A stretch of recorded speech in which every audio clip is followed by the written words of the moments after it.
Nope.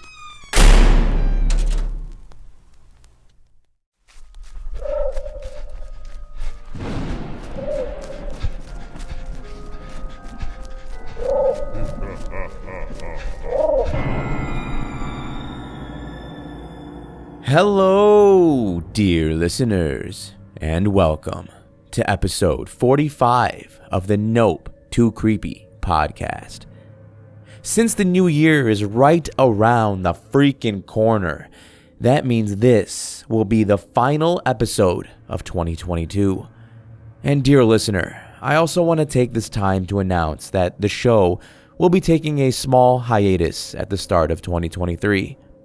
I'll explain more at the end, but the main reason is that the board game I had on Kickstarter a few months ago will be going live for people to purchase, and I need to prepare everything associated with that.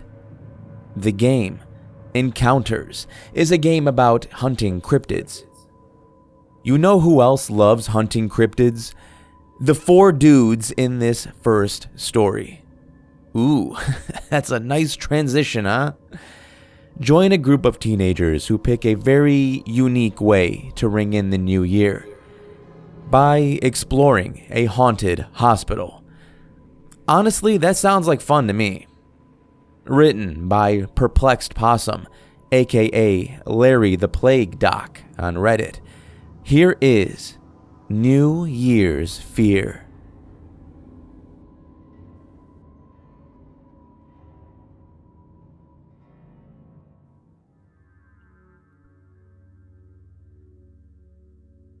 This story begins on one of the most anticipated days of 1999, New Year's Eve.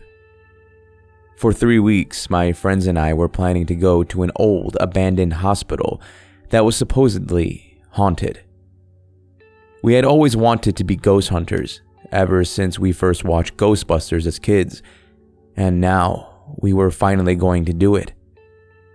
We found a place to buy equipment such as EMF readers, spirit boxes, and other items of that nature. We had been preparing the whole day. We filled our car up with gas, and at around 8 p.m., we began driving to the hospital. After a half-hour drive, we arrived. The old hospital stood tall. Its boarded-up windows laid perfect for the vines to encroach upon them.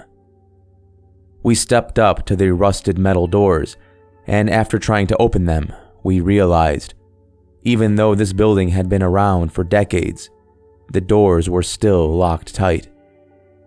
Upon learning this, one of my friends, David, decided to run full speed into the door. Due to the rust on the door, he was able to break it off its hinges. After we entered, we began setting up our, quote, base of operations, which consisted of a couple of old two-person tents, a crank light, and our hunting equipment. This took us about half an hour, and after we finished, we finally started looking for ghosts. One of my other friends, Matthew, and I went to the west wing of the hospital, while the fourth guy, John, went to the east side with David. We planned to head back to our base at 11 so we can celebrate the new century. Not long after entering the old, decrepit hallways of the west wing, we found a room that was not locked. When we entered, we saw a pentagram on the floor with candles circling it. We also noticed the smell of blood. Not dried blood, but fresh blood. Despite all that, being the idiotic teenagers we were, we went in anyway. What we found inside was something that has stuck with me to this day. We found a dead cat. That might not sound so bad at first, but the state of its body was appalling. The arms had hooks driven into them, and its guts were strewed across the ground. I felt a sickening feeling wash over me. After seeing that, we decided to leave the room and do our best not to think about it again. After more searching, we found a locked door. We tried to ram through it, but it wouldn't budge, so we just continued on. Then we heard what sounded like a radio begin to play. I still remember the song. It was playing We'll Meet Again by the Ink Spots. We thought it was strange, but after a few seconds, Matthew began singing along, and I joined in too. It calmed our nerves. At least it did, until it began to get distorted. The distortion began getting louder and louder, becoming almost deafening, until my watch's alarm went off. When the alarm went off, the music died down until it was silent. The alarm meant it was time to head back. That's when we noticed almost 2 hours had just vanished. But foolishly, we paid no mind. Must have just been because of the excitement for the new year, I thought, and we headed back. When we arrived back to the base, we asked John and David if they heard the radio.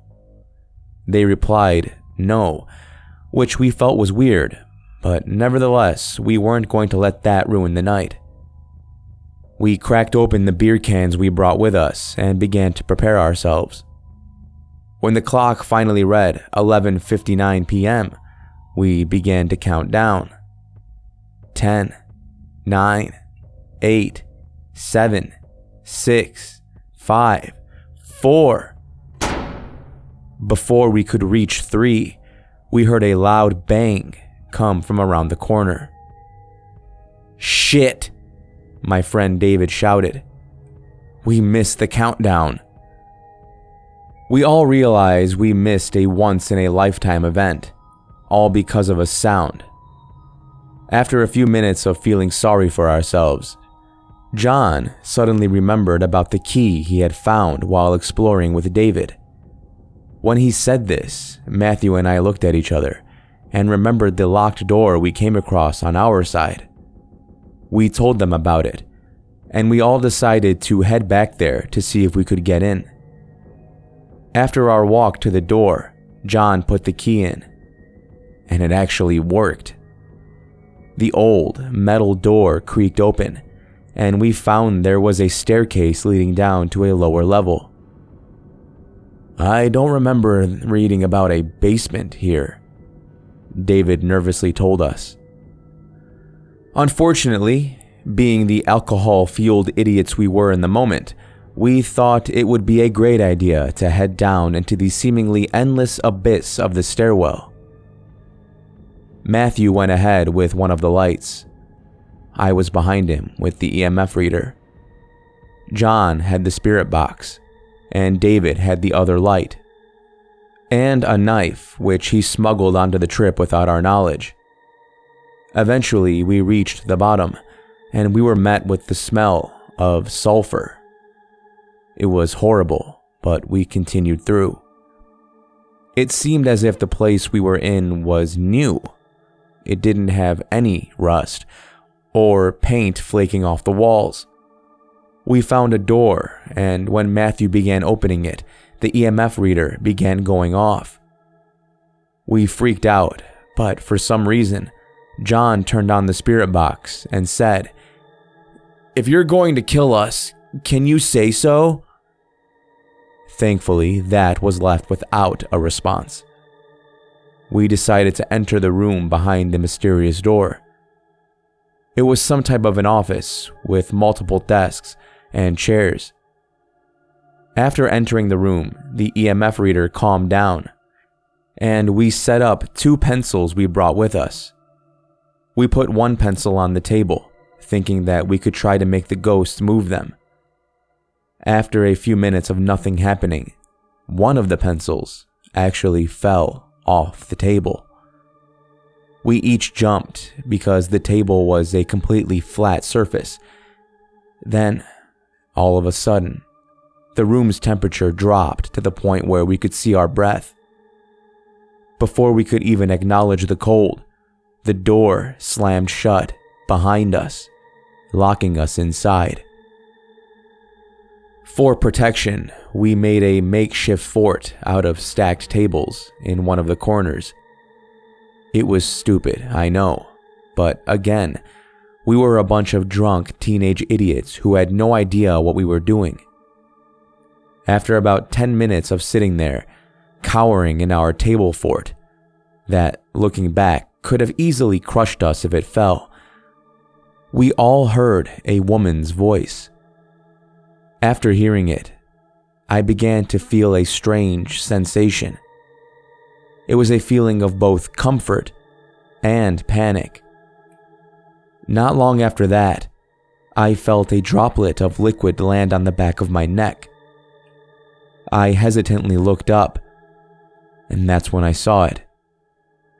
It was the body of what appeared to be a young woman, bleeding out of her eyes and mouth. I screamed at the top of my lungs and jumped out of the fort, running towards the door. When my friends looked up, they didn't see anything, but we decided enough was enough. We picked up a table and got a running start into the door, breaking it off its hinges. After freeing ourselves, we began running towards the stairs. Once we reached the stairs, we all saw it. The hanging body of a young woman, once again, bleeding out of her eyes and mouth. We must have not seen it when we went down the stairs, I thought, before trying to push her out of my mind. We quickly moved past the corpse and ran back up the stairs as fast as possible. The entire hospital's temperature had drastically dropped. That didn't matter. We ran straight toward the door and then to the car. When we got in the car, we found that the gas tank was empty and we were stuck out there. It was so bad that David, the biggest and bravest dude we knew, began crying and breaking down. We knew we had to choose between staying there all night or walking back in the cold. We ended up staying in the car overnight. Thankfully, we made it through the night. As soon as the sun came up, we quickly got our supplies and began walking back. Not long after we began our walk, a car pulled over and offered to help. We got in the car, and when we arrived back home, I called a tow company to get my car. We decided from that day, ghost hunting just wasn't for us. I pray to God whatever we experienced there was just a result of the alcohol. But every now and then, I get horrible flashbacks to that night, and I can't help but feel as if we will all be getting a visit from that hanging body with the bleeding eyes any day now.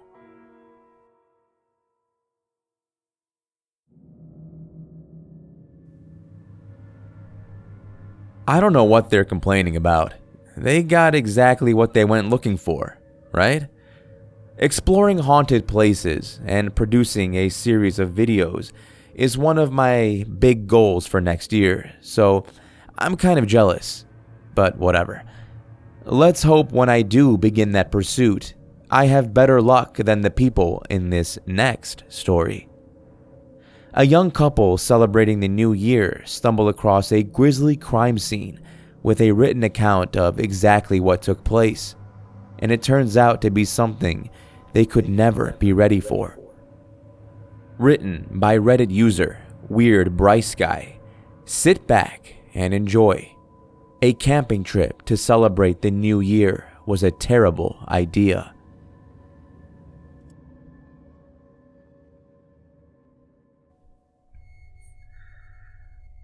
My wife and I, after hearing a scream, ventured away from our campsite and headed toward the direction of the sound. After a few minutes of light hiking, we came upon the grounds of a cabin. There was a car parked out front, and beside this were the gruesome shredded remains of a wolf. There were various trails of blood, one of which led from the car and up the porch to the front door of the cabin. The door itself had been partially loosened from its hinges and was leaning inward. The threshold was marked by several scratches, many of them deep. The whole area was like the scene of some crime, a site of savage butchery. Inside, just beneath the door, we found a body, savagely wounded. The person had obviously been dead for hours. There was a smoldering fire in the fireplace, and beside it was a laptop, its battery nearly dead. Something horrible had obviously happened, so I took the laptop with me back to our campsite and read the document displayed on the screen, while my wife reported what we had found to the authorities. Knowing how the local police will react to this, I've decided to upload what I found. I think the person's tragic story deserves to be told, rather than be disregarded and locked away as evidence. Here it is. There are people living in the woods who have forfeited their claim to society. People who, for some insane, misanthropic reason, have decided to unshackle themselves from behavioral restraints such as civility, courtesy, and mercy. People who perform atrocious, abominable things in twisted service to some dark, woodland spirit. While making a trip to a river near my dad's cabin, where we were going to lodge for the weekend, my friend Tim and I encountered one such person. We saw them conducting some strange rite in an open, moonlit area of the woods, a small clearing from which the nearby trees seemed to be consciously leaning away. The person, wretched in all aspects of appearance, wearing only a disgustingly soiled loincloth, was standing in a small, rock-lined hole in the ground, which they filled with what was unmistakably blood. There wasn't any evidence to guess from what animal it had come. Hungry and tired from having spent most of the day exploring the area, Tim and I stood frozen at the entrance to the clearing, unsure what to do. Before we could even think to turn away, the ghoulish person spotted us and let loose a series of incomprehensible words which seemed darkly profane, despite their unfamiliarity. Its skin was sallow and molted by blotches and smears of brown and crimson, stains from its obscene acts. I tried to apologize, told them we'd leave them to their business. I used them because it was impossible to tell if they were male or female, but they only cackled maniacally in response and climbed out of the hole.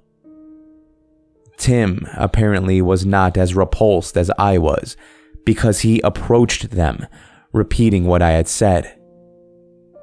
The savage person spouted a few more foul words, and then, without warning or any provocation from Tim, reached for something beneath their loincloth.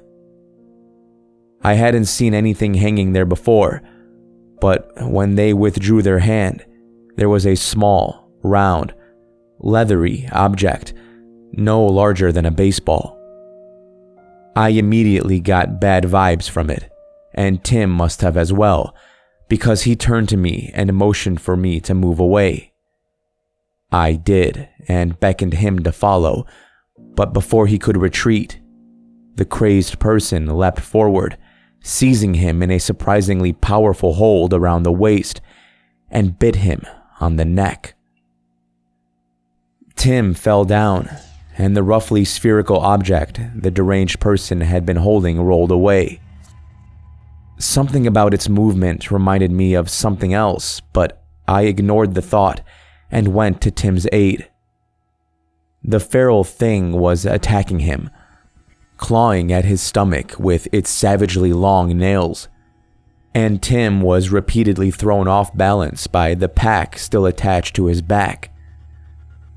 Reaching them, I managed to pull the madman away, but not before it dealt a final, debilitating blow to Tim's abdomen. Blood spurted from the wound, and Tim's voice became high-pitched and strained. Panicking, I tried to help him, but there was just too much blood, and we foolishly had not brought any of our first aid supplies with us from the car. Capitalizing on my indecision, the feral thing struck me in the head with a black-knuckled fist, and I fell to the ground. I watched, watery-eyed, as he wrapped Tim up in some kind of snare he'd pulled from a cavity in the earth. He worked quickly and had Tim tightly wrapped in only a matter of seconds. Not yet done, the madman reached for the object it had dropped, and after a wicked, gurgled laugh, squeezed it in its palm. There was then a dusty explosion and a wave of heat, and I was lifted and thrown back several feet. As I struggled against disorientation, I heard wicked laughter, darkly triumphant, and then the faint sounds of departing footsteps. In the explosion, one of the pieces of shrapnel from a blasted tree had struck me in the leg, nailing me to the ground. The piece, a large misshapen spike, was partly lodged in my thigh, the rest of it buried deep in the earth. Tim was a few feet away, squirming restlessly in the netting. The homemade bomb's detonation had not harmed him, at least not to any degree that would have inhibited his movement. He snarled and hissed as he struggled to free himself, which in turn caused me to panic, and in my panicking, I only worsened the pain of my leg wound. Blood gushed from my thigh, and I felt a wave of nausea at the sight, and then an alarming sensation of lightheadedness. When some of the dust cleared, I saw why Tim was snarling and hissing, and it was not because of any pain or frustration caused by his ensnarement. Tim's eyes were now red, and his face appeared as ghoulish as the crazed man's. His body trembled uncontrollably, and his limbs jerked around in sudden, sporadic bursts. In his struggle, he had opened the wound in his abdomen even more, and some of his guts had fallen out in a loose bundle. I could smell them, and started to choke from the awful stench. Tim obviously was not Tim anymore. He had been turned into something monstrous by that abominable wood dwelling.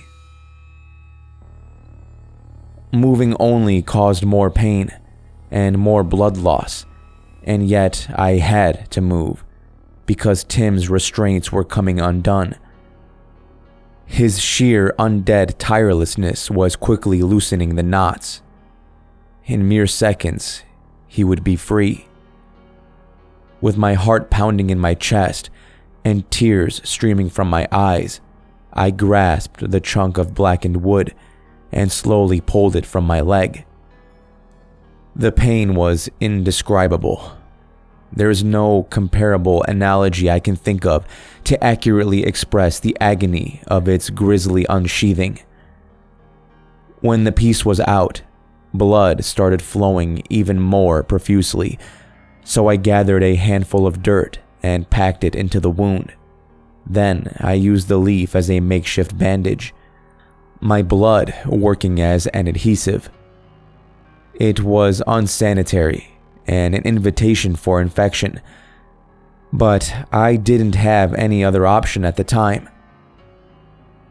I don't know if it was the scent of my abundantly fresh blood, or the excitation of his binds coming undone, but Tim's activity increased tenfold, and only a moment later, he was free of the vine-like ropes.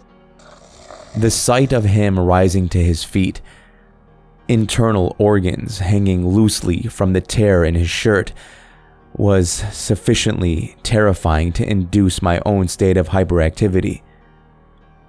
Ignoring the pain in my leg, I scrambled to my feet and hobbled toward the cabin, while behind me, Tim ambled in a horrifyingly inhuman fashion.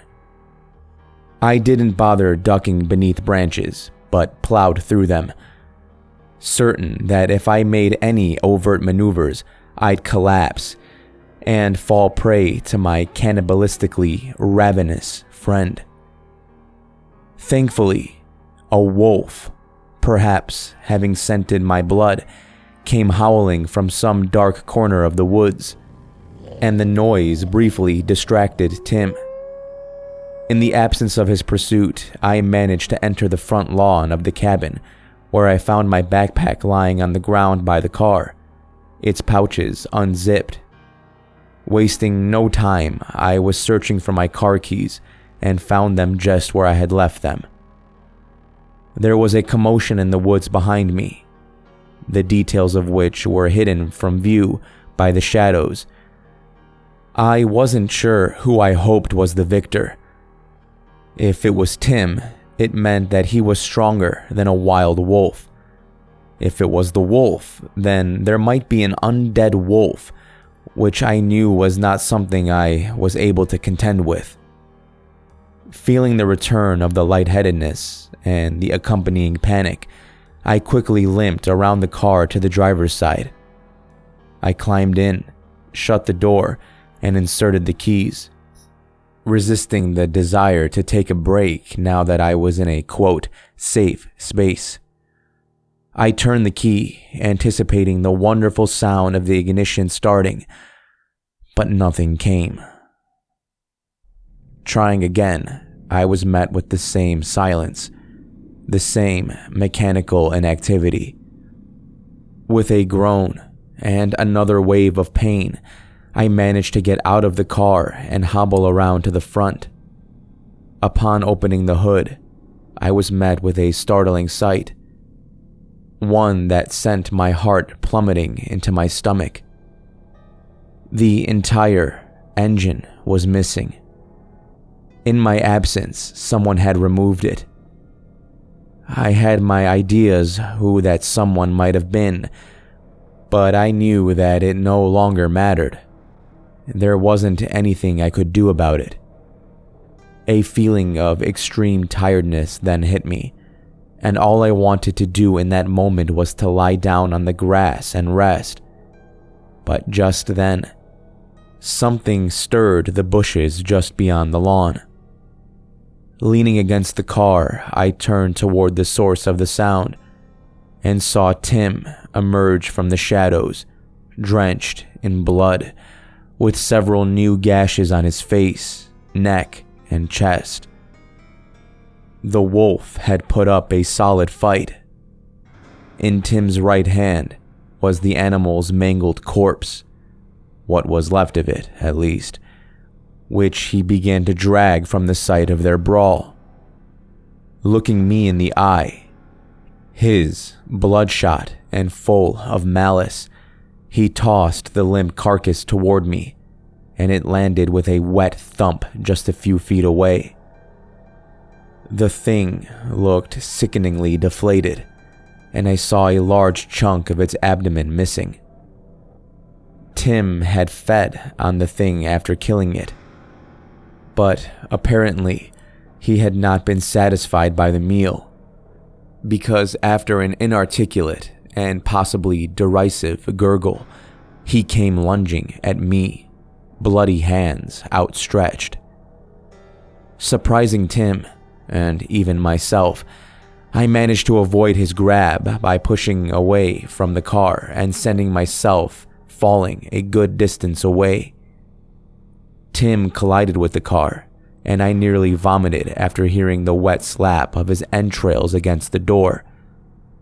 Knowing I wouldn't be able to dodge another one of his attacks, I began crawling toward the door of the cabin, thinking it would be better to lock myself inside rather than go running off aimlessly into the woods. With tears in my eyes, I mounted the porch and reached the front door.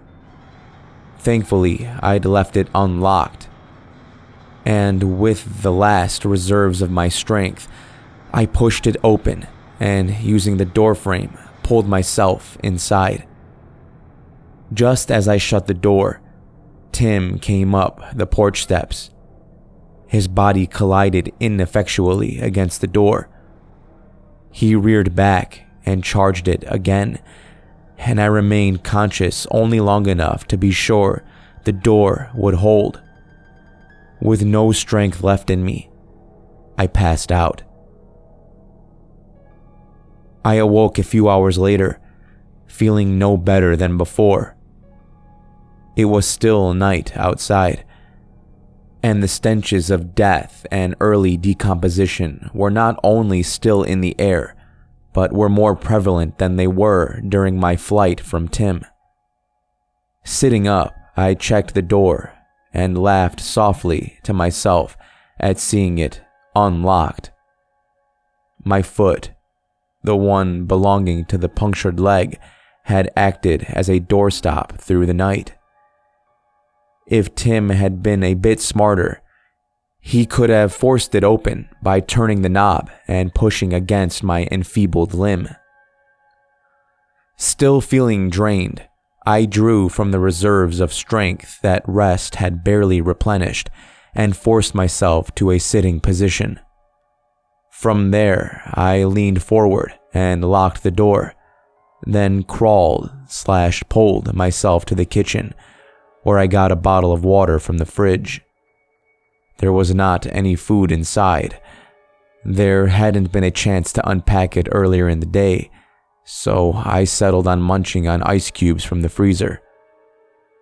When my thirst was sated, I sat on the kitchen floor and listened, hoping to hear nothing at all. But after a while, I discerned a soft, barely audible sound coming from behind the cabin. The unmistakable, raspy, stuttered breathing of an undead thing waiting for a victim to hunt. Tim had either forgotten about me and assumed some sort of dormant state, or was simply waiting for me to leave the cabin. The reason was irrelevant. He was out there, and I didn't have enough food and supplies to survive inside the cabin.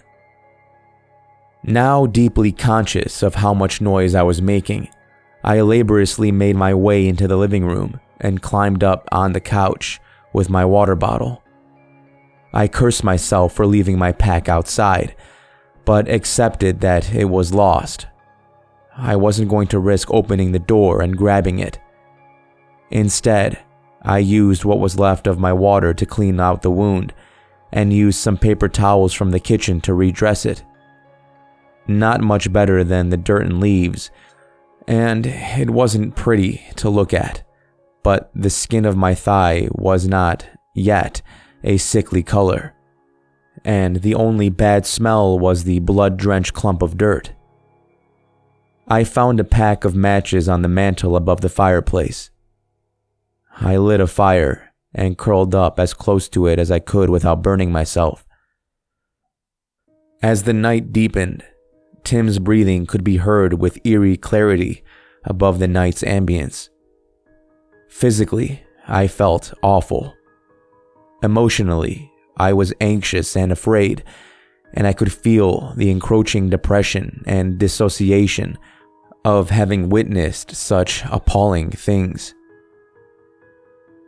At some point, I must have dozed off, more comfortable than I'd thought, beside the fire, because I was suddenly, excruciatingly brought to a state of awareness when my elbow slipped into the flames. I cried out, jerked away from the fire, and fell over onto the floor. The sudden movement sent a monstrous spike of pain through my punctured leg, and I cried out again. This second outburst of pain caught Tim's attention. I heard his breathing undergo a staccato transformation, and then he came charging into the back of the house. There's no door there, only solid brick, and yet his body caused the whole structure to shudder with each collision. As he threw himself at it again and again, he let out a long, inhumanly sustained roar, which eventually silenced all the other nightly sounds around him. That started about 5 minutes ago. He's still going, still throwing himself at the cabin. He's moved around a bit, now attacking the left side, nearest the fireplace. Confident that it would take him a while to reach the front, even if he has any conception of what the front of a building is anymore, I went into the cabin's guest room and found my dad's old laptop. There's no Wi-Fi connection here, and the battery only has about 13% remaining on it, but it's enough to at least record what's happened to me. I doubt I'll make it out of here alive, so I guess I should tell my story, and Tim's as well. Hopefully this will be found sometime soon, if I'm not. It's a dark, messed up thing to say, but hopefully Tim's body falls apart within the next few hours. Not for my sake, but for the sake of whoever happens to wander into these parts of the woods. If he can kill a wolf, who knows what he'd be able to do to a person? So, if you're reading this, and it's not after being told to do so by me during an interview on television for being the first person to survive a zombie attack, then I guess be safe out there, wherever you happen to be. Thanks for taking the time to hear my story. I think Tim has made it to the front door of the house. I guess I better go try and brace something against the door.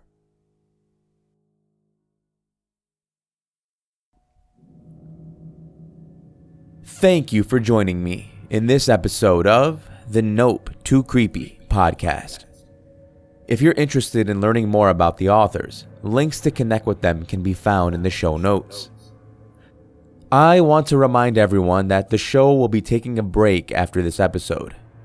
The hiatus will last anywhere between 1 and 3 months. I'm hoping to keep it short, but a lot of insanity will be taking place in January, as well as the entire first quarter of the next year. I'll be getting a large shipment of encounters delivered, and my top priority will be sending the game out to everyone who backed it. Then I have to finish setting up the online store, I have to market it, find people to promote it, yada yada yada. And then, eventually, I'll be launching my second board game. So yeah, things are about to get crazy, but I'm excited. In that time, I'll also begin recording stories so I can prepare for the return of the show and avoid missing any upload times.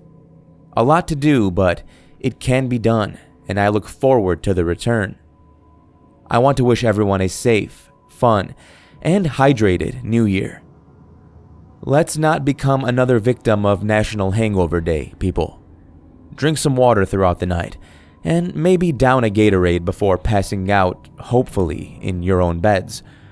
Or, any bed. Just not the floor. Or the gutter. Am I rambling? Yeah, I think so. Sorry, but I'll just miss you all so much. Anyway, thank you to everyone for a great 2022. Until we meet again in 2023, this is your host, Dan David, reminding you all to stay safe out there. I'll be seeing you in the next episode.